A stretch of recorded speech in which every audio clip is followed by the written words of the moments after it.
प्यारे बच्चों, सुप्रभात। आओ हिंदी व्याकरण और हिंदी भाषा सीखें कार्यक्रम में आप सबका हार्दिक स्वागत है। प्यारे बच्चों, NCERT द्वारा कक्षा छठी के लिए हिंदी विषय के अंतर्गत वसंत भाग 1 और बालराम कथा नामक 2 पाठ्य पुस्तकें निर्धारित की गई हैं। जैसा कि आपको पता है, हमने वसंत भाग 1 के अंतर्गत सभी कविताओं की सप्रसंग व्याख्या एवं पाठों के अभ्यास के प्रश्न उत्तर हल कर लिए हैं।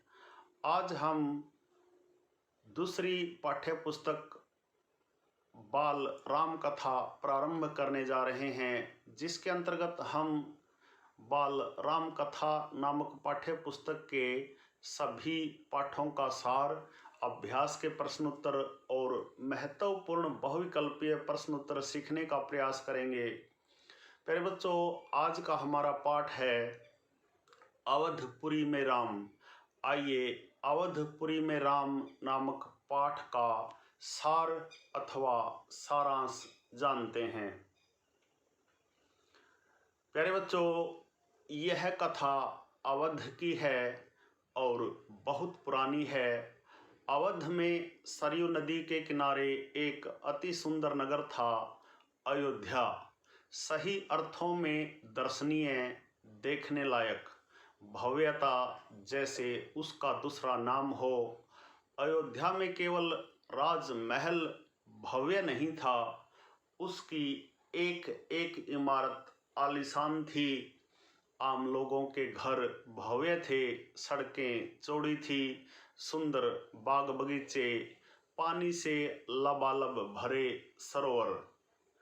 प्यारे बच्चों, खेतों में लहराती हरियाली, हवा में हिलती फसलें सरयू की लहरों के साथ खेलती थी। अयोध्या हर तरह से संपन्न नगरी थी। संपन्नता कोने अंतरे तक बिखरी हुई, सभी सुखी, सब समृद्ध।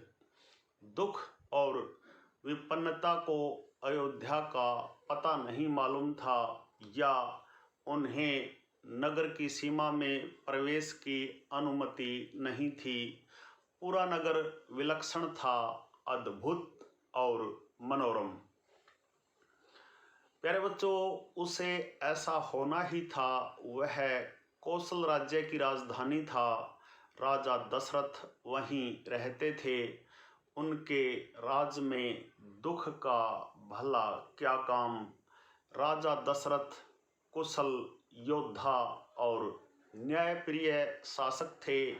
महाराज अज के पुत्र, महाराज रघु के वंशज, रघुकुल के उत्तराधिकारी।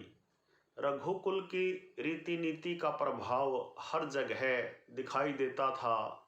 सुख समृद्धि से लेकर बात व्यवहार तक लोक मर्यादाओं का पालन करते थे, सदाचारी थे। पवित्रता और शांति हर जगह थी, नगर में भी, लोगों के मन में भी। प्यारे बच्चों, राजा दशरथ यशस्वी थे, उन्हें किसी चीज़ की कमी नहीं थी। राज सुख था, कमी होने का प्रश्न ही नहीं था। लेकिन उन्हें एक दुख था, छोटा सा दुख, मन के एक कोने में छिपा हुआ। वह रह रह कर उभर आता था, उन्हें सालता था। प्यारे बच्चों, उनके कोई संतान नहीं थी। आयु लगातार बढ़ती जा रही थी। उनकी 3 रानियां थी, कौशल्या, सुमित्रा और कैकई। रानियों के मन में भी बस यही एक दुख था, संतान की कमी। जीवन सूना सूना लगता था। राजा दशरथ से रानियों की बातचीत प्रायः इसी विषय पर आकर रुक जाती थी। राजा दशरथ की चिंता बढ़ती जा रही थी। प्यारे बच्चों, यह था अवधपुरी में राम नामक पाठ का सार अथवा सारांश। आशा है आपको अवश्य ही समझ में आया होगा। प्यारे बच्चों, किसी पाठ, निबंध, लेख, कविता आदि का सार अथवा सारांश यदि हमें अच्छी प्रकार से समझ में आ जाता है तो हम उस पाठ, सार, लेख, निबंध आदि पर आधारित प्रश्नों के उत्तर अच्छी प्रकार से दे सकते हैं।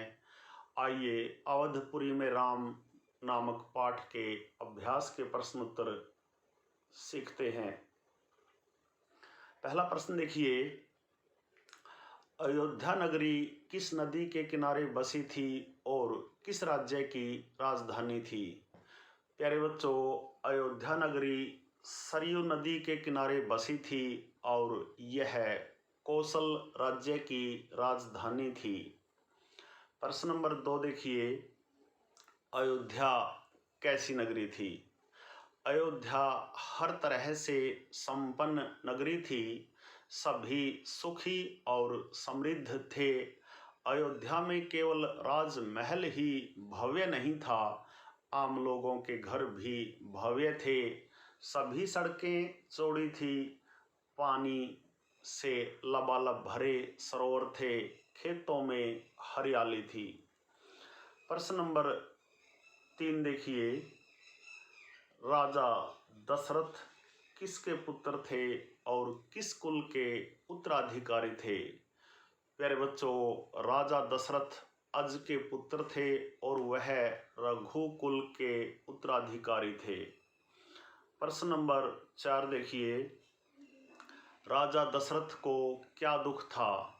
राजा दशरथ को यह दुख था कि उनकी कोई संतान नहीं थी। प्यारे बच्चों, प्रश्न नंबर 5 देखिए, राजा दशरथ की कितनी पत्नियां थी और उनके क्या क्या नाम थे? राजा दशरथ की 3 पत्नियां थी, कौशल्या, कैकेयी और सुमित्रा।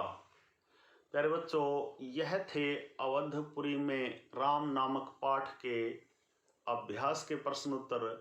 आइए अब अवधपुरी में राम नामक पाठ के महत्वपूर्ण बहुविकल्पीय प्रश्न उत्तर भी जान लेते हैं। पहला प्रश्न देखिए, अयोध्या किस नदी के किनारे स्थित है? ए सरयू, बी गोमती, सी सोन, डी यमुना। प्यारे बच्चों, अयोध्या ए सरयू नदी के किनारे स्थित है। प्रश्न नंबर 2, महाराजा दशरथ की कितनी रानियां थी? ए 1, बी 2, सी 3, डी 4। प्यारे बच्चों, महाराजा दशरथ की सी 3 रानियां थी। प्रश्न नंबर 3, भगवान श्री राम की माता का क्या नाम था? ए कौशल्या, बी सुमित्रा, सी कैकेयी, डी इनमें से कोई नहीं। प्यारे बच्चों, भगवान श्री राम की माता का नाम ए कौशल्या था। प्रश्न नंबर 4 देखिए, श्री राम का जन्म किस दिन हुआ? ए चैत्र माह की नवमी के दिन, बी पूर्णिमा के दिन, सी अमावस्या के दिन, डी इनमें से कोई नहीं। प्यारे बच्चों, श्री राम का जन्म ए चैत्र माह की नवमी के दिन हुआ। प्रश्न नंबर 5, रानी कैकेयी के पुत्र का क्या नाम था? ए राम, बी लक्ष्मण, सी शत्रुघ्न, डी भरत। प्यारे बच्चों, रानी कैकेयी के पुत्र का नाम डी भरत था। प्रश्न नंबर 6, रानी सुमित्रा के कितने पुत्र हुए? ए 1, बी 2, सी 3, डी 4। प्यारे बच्चों, रानी सुमित्रा के भी 2 पुत्र हुए जिनके नाम थे लक्ष्मण और शत्रुघ्न। प्यारे बच्चों, यह थे अवधपुरी में राम नामक पाठ के महत्वपूर्ण बहुविकल्पीय प्रश्न उत्तर। आशा है आपको अच्छी प्रकार से समझ में आए होंगे। प्यारे बच्चों, अवधपुरी में राम नामक पाठ के अभ्यास के प्रश्नोत्तरों एवं महत्वपूर्ण बहुविकल्पीय प्रश्न उत्तरों पर आधारित आज का यह छोटा सा वीडियो यदि आपको पसंद आए तो इस वीडियो को लाइक, कमेंट और ज़्यादा से ज़्यादा शेयर जरूर करें। प्यारे बच्चों, यदि आप वास्तव में गंभीरता के साथ हिंदी व्याकरण और हिंदी भाषा को पढ़ना चाहते हैं तो आपके अपने लोकप्रिय YouTube चैनल संगम टीवी हिंदी व्याकरण को सब्सक्राइब जरूर करें और वीडियो पर दिए बेल आइकन को जरूर दबाएं ताकि संगम टीवी हिंदी व्याकरण पर पढ़ाए जाने वाले पाठों का सबसे सरल और सटीक विश्लेषण YouTube पर अपलोड होते ही उसका नोटिफिकेशन सबसे पहले आपके पास पहुंचे। प्यारे बच्चों, खुश रहें, मस्त रहें, योगा करें, स्वस्थ रहें, आपका दिन मंगलमय हो।